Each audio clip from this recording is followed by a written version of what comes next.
From Kolkata, Shubha Prasanna, who backs the Mamata Banerjee government. From Lucknow, Zafar Irab Jilani, convener of the Muslim Reservation Movement, President of the Muslim Political Council of India, Dr. Taslim Ahmad Rahmani. From Delhi, from Bangalore, Professor R. Vaidyanathan is a professor at IIM Bangalore. He says Salman Rushdie is a publicity-hungry person. Speaking from London, Sohail Seth and Farooq Dondi, well-known columnists and authors, respectively. Sudhir Telang, well-known cartoonist, and Tushar Gandhi with me in the studio. This is a big panel, and I can assure you it's a big subject. And on this show, thankfully, there is no censorship. I hope it stays this way. Shubha Prasanna, you know, this act of celebration of the Trinamool Congress. Now, you're not from the Trinamool Congress, but you lean towards the Trinamool Congress quite prominently. My question to you, Shubha Prasanna, is why is this, act of celebration? We congratulate Mamata Banerjee for stopping Salman Rushdie from coming to India. If Mamata Banerjee wanted to stop Salman Rushdie from coming to India, and if indeed she is responsible for that, then it should be done officially. What is the unofficial censorship which is going on? Yes. Firstly, this is complete wrong statement. Mamata Banerjee was in Darjeeling and she came today morning. So it is all baseless thing. Another thing is the intellectual is not governing our country. Maybe Salman is a writer. So what? And he is well known for his publicity hanging attitude. You see, he's a publicity hanger person. So thing is that he is not governing the state. You feel 1 minute, I have a follow up to you. You feel, Shubha Prasanna ji, allow me, I have a very small question for you. You feel that if a political party or a group has a strong view on an issue like Salman Rushdie, they have every right and they should in fact exercise their influence? You feel so? Not at all. No, but should they not? It is, you see, why Rajiv Gandhi government banned that that book? Because he tried to insist. So no. I am first. Mr. Shubha Prasanna, Salman Rushdie visited Delhi in March 2012 when Mamata Banerjee's Trinamool Congress was very much part of the UPA government. He visited after various state elections. He did not face any protests. Mamata Banerjee did not walk out of the UPA saying that your Delhi government, Congress party-led government, has allowed Salman Rushdie to come to Delhi. Today, she is out of the government. And elections are coming. Every day. So the position changes? Every day the time is changing. No. The thing is, firstly, he was not officially invited in this book fair literary conference. So it is completely Deepa Mehta's some marketing policy. Marketing? Because one second, we are getting rebuts. We are getting some rebuts. We're getting some rebuts. I can see London is waiting to come in, but before that, I'd like to go across to Mr. Gandhi. Mr. Gandhi says, so what? One second. Tushar Gandhi is responding to you. Go ahead. What if he is marketing? So what if he is there on business? So what if he is a publicity hound?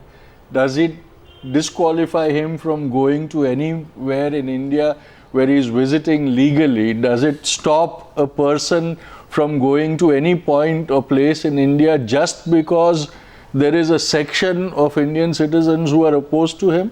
Does that mean that if somebody decides that I am not welcome in Darjeeling, I can't go on holiday in Darjeeling, being an Indian citizen? What kind of logic is this? What kind of an argument is this where we are saying that you will have freedom, but only if we allow you to have that freedom and not as my birthright?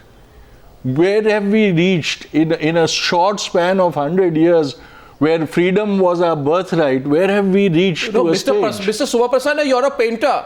Will you get your paintings censored by political parties now before you decide to put them up for exhibition or sale? You see, don't create complicated thing. You know, this is not a complicated matter. This is a very simple matter. If you are serving particularly a channel, and one person who is serving country, one person who is serving state, she has some responsibility to look after. No, but she's not even saying I did it. No, this is unofficial. She's not saying I did it. It's all, you know, there's no direct ownership. There's no ownership. We have only heard that a religious, 1 minute, they've only heard that a religious figure, we heard that a religious figure, maybe I'm a painter. We heard that a religious figure, the Shahi Imam in Kolkata, called Mamta Banerjee, that's what he says, has been reported to have said and said, don't let Salman Rushdie come in. There's nothing official about it. There is no official statement. So what? So ask. No, you just ask to Javed Akhtar. What he told, yesterday he was in book fair. What he expressed, just you see that. Javed Akhtar also a great lyricist and poet. So we have to see different people's opinion. Yeah, but you can't do unofficial banning. I want to get in a view from Kolkata. I want to get in a view from London. You can't do unofficial banning. You can ban officially. You can ban officially if you want, and then that can be challenged. But unofficial banning is what my problem is with. Sohail Seth, where do you stand? Sohail Seth, where do you... Mr. Vaidyanathan, I'm coming to you. Let's get Sohail Seth and Farooq Dondi in. You know, let me first destroy Shiva Prasanna's logic. Mamta Banerjee can still run the state, or we hope so, if she's in Darjeeling. So please don't give me this obtuse logic that because she was in Darjeeling, she couldn't have been responsible. B, Arnab, the problem is the real issues are ignored by the likes of the Mamta Banerjees of the world. They think banning cartoonists, banning painters, getting professors arrested is the fashionable thing to do. The problem is we haven't recognized the core issue. The core issue is it is the responsibility of Mamta Banerjee and her ilk who run states in India to protect citizens.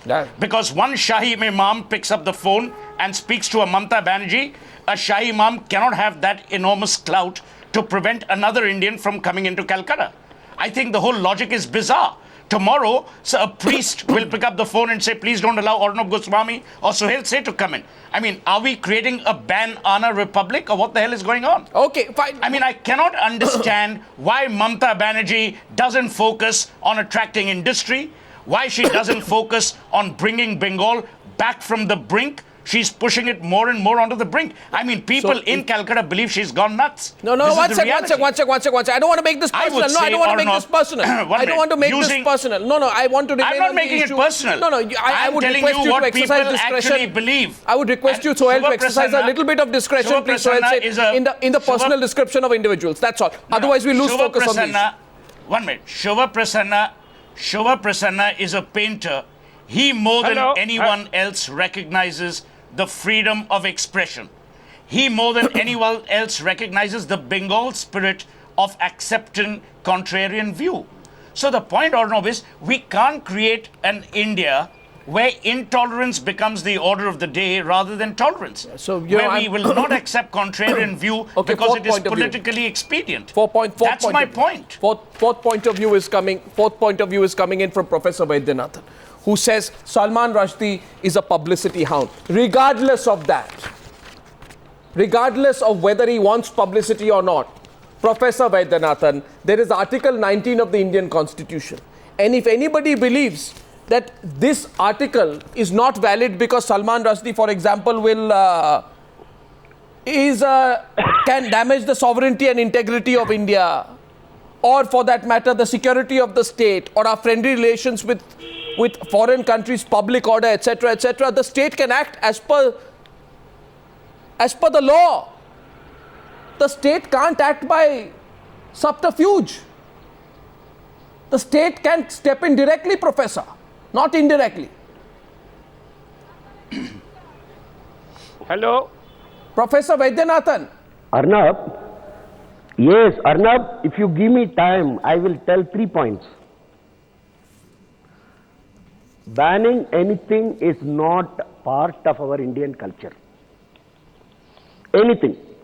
During Kalidasa's time, there was one Dinnaha, one Buddhist monk, who wanted Kalidasa's work to be banned because they were obscene. I am a student of Sanskrit literature. That time the society and the government laughed at him. They didn't ban it. Now the concept of banning came to India first due to Jawaharlal Nehru in 1951-52 when he amended the constitution to abrogate the rights of press freedom. S.P. Mukherjee strongly opposed it. Third point, these bleeding heart liberals and leftists who are talking about this, they don't have any single word to say about the other side. Dr. Subramaniam Swamy was banned from Harvard for writing an article in India. Did Salman Rushdie say anything that time?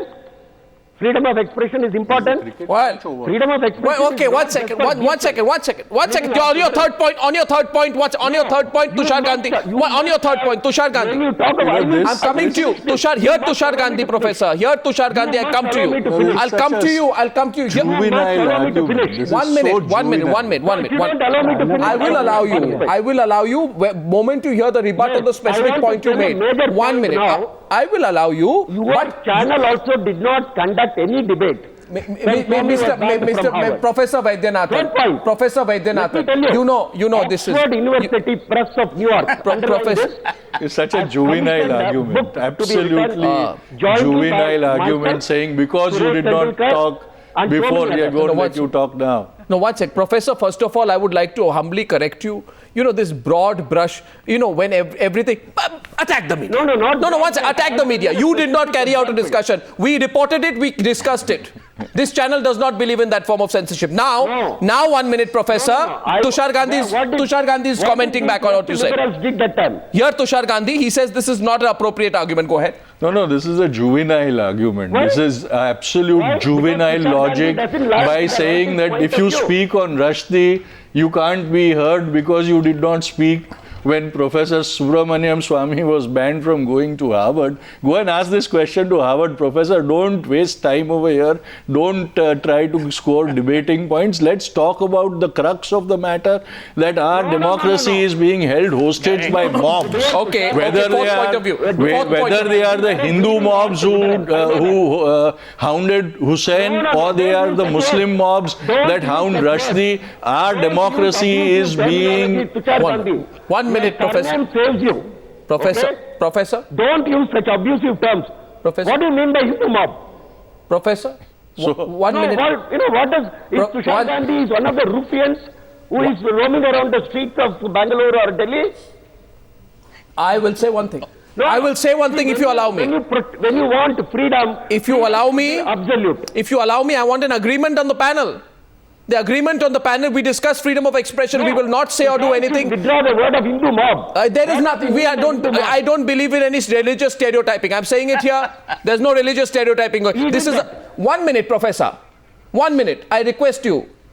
We discuss freedom of expression. We are not discussing religions. This is beyond religion. This is not Hindu or Muslim or Parsi or any religion or Sikh. This is about freedom of expression. Don't give it religious overtones. There are no religious overtones to this.